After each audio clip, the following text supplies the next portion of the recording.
जय जिनेंद्र सभी को।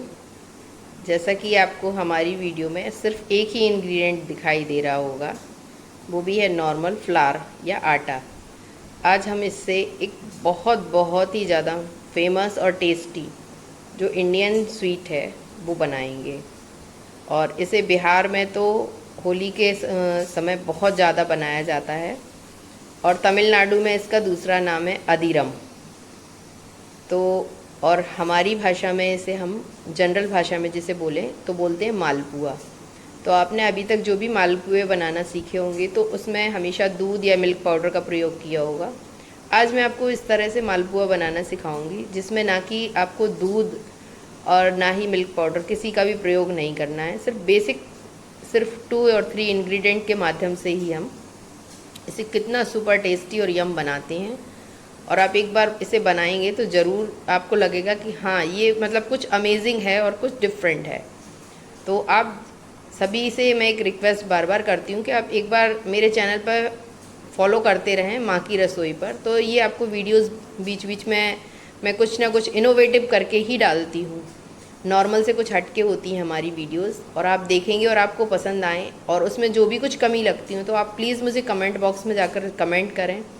तो मुझे लगता है कि हाँ, मेरा एफ़र्ट्स लोगों तक पहुंच रहा है, और उसमें भी अगर कुछ कमी रहती है तो मैं उसे इम्प्रूव करने की भी कोशिश करूँगी। और आप सभी का प्यार मुझे लगातार मिलता जा रहा है। तो अब चलते हैं हम इसकी नेक्स्ट प्रोसेस की तरफ। हमें क्या करना है इसके साथ। सबसे पहले हम इस तरह से एक बड़ा सा बाउल लेंगे, और उसके अंदर हमने जो ये 1 कटोरी, ये साधारण आटा है। कुछ लोग इसे मैदा और सूजी से भी बनाते हैं, लेकिन आपने देखा होगा मेरी मोस्टली वीडियोस में मैं हेल्दी चीज़ें प्रेफर करती हूँ, तो मैं आटे को ज़्यादा प्रेफर करती हूँ। ऐसा नहीं कि मैं मैदा सूजी प्रयोग नहीं करती, लेकिन जितना पॉसिबल होता है मैं उतना आटे को ही प्रेफर करती हूँ। तो ये देखिए, ये लगभग मैंने 1 कटोरी आटा लिया है। अब हम इसके अंदर थोड़ा थोड़ा सा पानी डाल के, इसे मैं बहुत ज़्यादा सा लूज़ डो नहीं बनाना है, इसका हल्का सा टाइट कंसिस्टेंसी वाला डो बनाना है। इस तरह से थोड़ा थोड़ा सा पानी डालते जाएं और इसका एक बहुत अच्छा स्मूथ सा डो तैयार कर लें। ये बैटर में आपको जब तक बीट करना है, आप चाहें तो इसे हाथ से भी बीट कर सकते हैं या किसी चम्मच से भी बीट कर सकते हैं, जब तक कि इसके अंदर कोई भी ये गुठलियाँ या आपको लम्स ना लगें। ऐसा लगे कि अभी हैं तो आप उसे जब तक बीट करते रहें। ये देखिए हमारी बैटर की कंसिस्टेंसी कितनी बढ़िया हो चुकी है, और ये एकदम से रनिंग भी नहीं है, मतलब इस तरह से थिक सा बैटर है थोड़ा सा। ये देखिए, और मैं आपको हमेशा अपनी वीडियोस में बोलती रहती हूँ कि आप लास्ट तक वीडियो पर बने रहें, क्योंकि कुछ चीज़ें ऐसी होती हैं जो स्टार्टिंग में नहीं डालनी होती हैं, लास्ट तक हम डालते रहते हैं। तो इसी तरह से इसके अंदर भी कुछ इंग्रेडिएंट और अभी पढ़ेंगे, तो मैं आपको बताती हूँ। सबसे पहले हम लेंगे नमक, बहुत थोड़ा सा, मैं पिंच ऑफ सॉल्ट लेना है। आप सोच रहे होंगे कि मीठे में नमक का क्या काम। तो आप कभी भी कोई भी मीठी चीज़ बनाएं और उसके अंदर अगर नमक थोड़ा सा ऐड करेंगे तो आप देखेंगे उस मीठे का टेस्ट और बढ़ के आता है। तो देखा, हमने इसमें थोड़ा सा नमक ऐड किया है। अब इसके अंदर हम डालेंगे थोड़ा सा बेकिंग पाउडर या खाने का सोडा, आपके पास जो भी अवेलेबल हो आप वो डाल सकते हैं। मैं खाने का सोडा डाल रही हूँ। ये देखिए, इतना सा, मैं बहुत थोड़ा सा, मतलब इसका भी मैंने हाफ़ डाला है, और उतना डाल के अब हम इसे थोड़ा सा बीट कर लेंगे।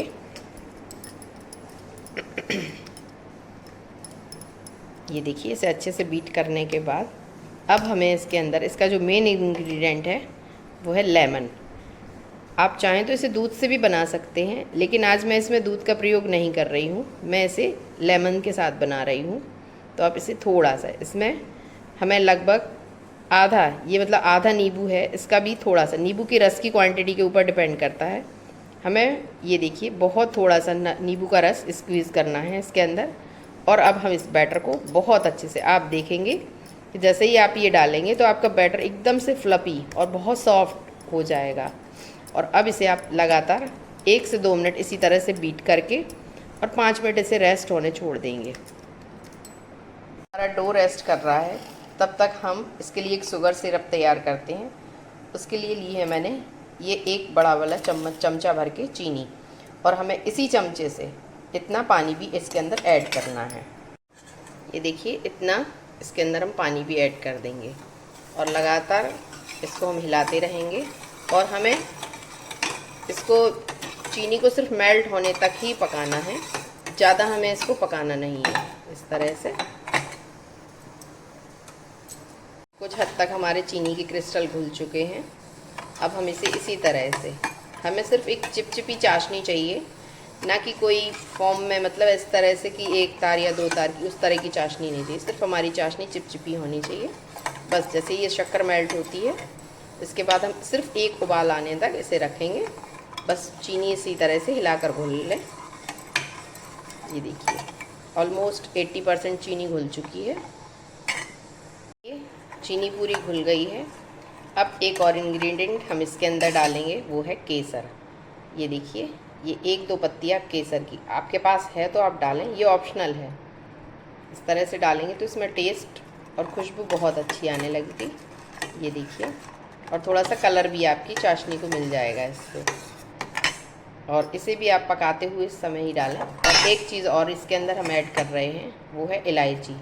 ये मैंने इलायची को मोटा मोटा क्रश कर लिया है इस तरह से, ये देखिए।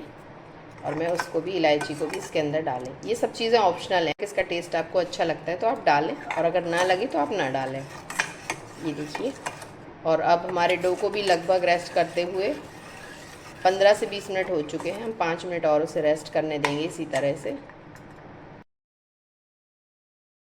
देखिए, अब ये देखिए आप, ये हमने इस तरह से चौड़े तले वाला, मतलब फ्लैट सरफेस वाले तले का पैन लिया, और उसके अंदर में आज ये घर पर ही तैयार किया हुआ शुद्ध घी, क्योंकि हम लोगों के अभी महापर्व चल रहे हैं, दशलाक्षण महापर्व, तो ये मैं रेसिपी उसके लिए बना रही हूँ।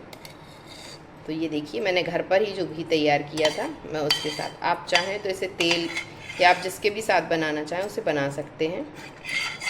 तो ये इस तरह से, ये आपको बस, अगर हो सके आपके पास कढ़ाई अगर फ्लैट सरफेस वाली है तो आप उसमें लेंगे तो ये और अच्छे बनेंगे। अब हम इसे थोड़ा सा मीडियम टू लो फ्लेम पर घी को गर्म होने देंगे। और अब हमारा बैटर भी बहुत अच्छे से तैयार है, हम उसे एक बार फिर से बीट कर लेंगे। ये देखिए, हमारा घी भी बहुत अच्छे से गर्म हो गया है, और हमारा बैटर भी, ये देखिए, हमें बैटर की कंसिस्टेंसी इतनी थिक रखनी है। ये देखिए, बस इस तरह से हमें छोटा छोटा सा मालपुआ ड्रॉप करना है।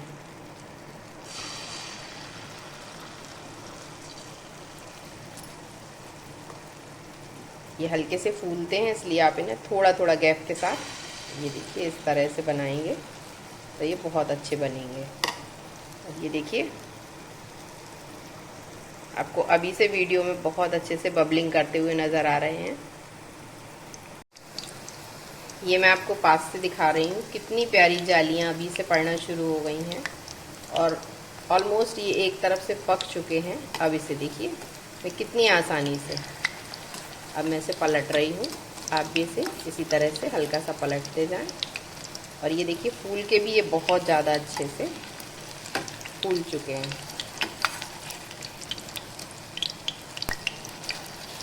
आपकी अगर कढ़ाई बड़ी है तो आप इसके अंदर 4 से भी ज़्यादा डाल सकते हैं। ना इसे हमें ज़्यादा ही लो फ्लेम पर और ना ही एकदम हाई फ्लेम पर, मीडियम टू लो फ्लेम पर ही पकाना है, क्योंकि अगर, लेकिन अंदर से कच्चे रहेंगे। और लो फ्लेम पर पकाएंगे तो इसके अंदर घी या तेल आप जो जिसमें भी तल रहे हैं वो एब्जॉर्ब हो जाएगा। तो इस चीज़ का आपको बहुत ध्यान रखना है कि फ्लेम को हमें ना ज़्यादा तेज़ ना ज़्यादा हल्का रखना है।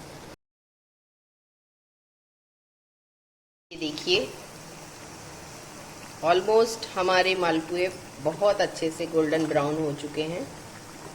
अब अगर आपको लग रहा है कि अगर नहीं लग रहे हैं तो थोड़ा आप इन्हें पलट भी सकते हैं, मतलब अलट पलट कर क्रिस्पी कर लें, और अंदर से ये सॉफ्ट हो और ऊपर से क्रिस्पी हो, बस मालपुआ इसी तरह से। और ये देखिए, फूल भी गया है, और मालपुआ हो और माल नहीं डले उसके अंदर, ऐसा तो हो ही नहीं सकता।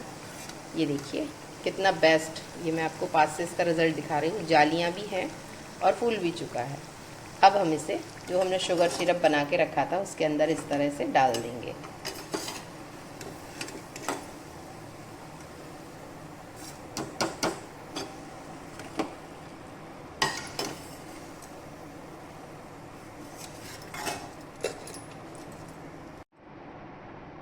और अब हम इसे अलट पलट कर इस तरह से शुगर सिरप में ये कोट कर देंगे और 1 से 2 मिनट इसे इसी तरह इसके अंदर शुगर सिरप के अंदर डाला रहने देंगे, जिससे ये बहुत ही ज़्यादा अच्छे टेस्टी बनेंगे। अभी एक चीज़ और बकाया है, मैं आपको बताती हूँ वो इसके अंदर हमें क्या डालनी है। चलते हैं उसकी तैयारी करने के लिए। इन्हें हम कुछ को बारीक कट कर लेंगे और अपने मालपुए के ऊपर इसे बहुत अच्छे से हम इसको गार्निशिंग करेंगे। तो ये लीजिए हमारे तैयार है मालपुए। आज हम इसे एक रबड़ी के साथ सर्व कर रहे हैं, तो इसे भी मैं गार्निश करूँगी थोड़ी सी ये इस तरह से। और आपने देखा कि ये कितनी टेस्टी हमने ये मालपुए बनाकर तैयार किए हैं, और वो भी कोई भी मार्केट का इंग्रेडिएंट लाए बिना। तो आप भी अगर चाहते हैं कि इस तरह से हम बनाएं तो आप इसे बना सकते हैं। और मालपुए को भी पिस्ता के साथ या काजू के साथ, आप जिसके भी साथ आपको जो भी ड्राई फ्रूट्स पसंद हो आप उसके साथ इसे गार्निश करते जाएं। और थोड़ी सी केसर लीफ भी मैं इसके ऊपर पोर करूँगी, ये देखिए इस तरह से। तो आपने देखा कि कितने अमेजिंग और इजी तरीके से, मैं बोलूँगी कि बिल्कुल इजी तरीके से हमने ये तैयार कर लिया है, और ना ही हमें मार्केट से लाने की ज़रूरत पड़ी, और ये बहुत ही आसानी से तैयार है। तो आपको लगता है कि मैं आप तक बहुत अच्छी रेसिपीज़ पहुंचा रही हूं और आपको एफ़र्ट्स हमारा लग रहा है, तो प्लीज़ मैं एक बार आपको ज़रूर रिक्वेस्ट करूंगी कि आप मेरे चैनल माँ की रसोई पर आएँ और वहां आकर हमारे पेज को फॉलो करें। इसी तरह से मैंने बहुत ही सिंपल जलेबी, इमरती, बहुत सी रेसिपियाँ डाली हैं जिनको आप सभी बहुत पसंद कर रहे हैं। और आई होप अभी तक जिन्होंने नहीं देखा है या अपने फ्रेंड सर्कल में शेयर नहीं किया, तो मैं उनसे भी रिक्वेस्ट करूँगी कि वो खुद भी देखें और अपने फ्रेंड सर्कल में एक बार इसे जाकर ज़रूर शेयर करें, जिससे उन तक भी ये अच्छी रेसिपी पहुंच सके। और हमारे चैनल माँ की रसोई को लाइक, शेयर, सब्सक्राइब ज़रूर करें। जय जिनेंद्र।